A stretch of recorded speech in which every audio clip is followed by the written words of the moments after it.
امیر اہل سنت کی بارگاہ میں سوال یہ ہے کہ یہ عام ہو گیا ہے کہ سبحان اللہ، ماشاء اللہ، الحمدللہ انگلش میں لکھا جاتا ہے، تو کیا اسے انگلش میں لکھ سکتے ہیں یا نہیں؟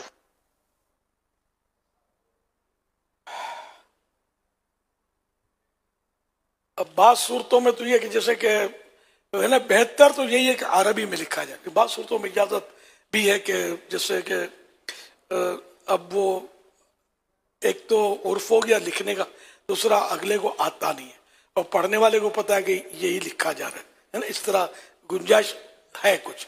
لیکن قرآن کریم جو ہے نا، یہ انگلش میں نہیں لکھ سکتے. عربی کے علاوہ کسی بھی زبان میں قرآن کی آیت لکھنے کی اجازت نہیں ہے شریعت میں، اس کو عربی ہی میں لکھنا ہوگا.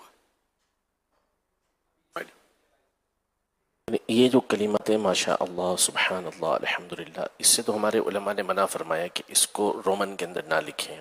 اچھا، منع کیا ہے. ہاں جی، لیکن یہ کہ اس کی جگہ جیسے جو اللہ چاہے، اللہ کی پاکی ہے، یا اگر اللہ نے چاہا، اس طرح کے اگر الفاظ استعمال کرتا ہے الگ بات ہے، لیکن یہ مشکل ہے بہرحال ایک کام یہ تو. لیکن یہ کلمات لکھنے سے بہرحال منع کیا گیا کہ اس کو رومن کے اندر نہ لکھے، جو ماشاء اللہ، سبحان اللہ، الحمدللہ وغیرہ ہے.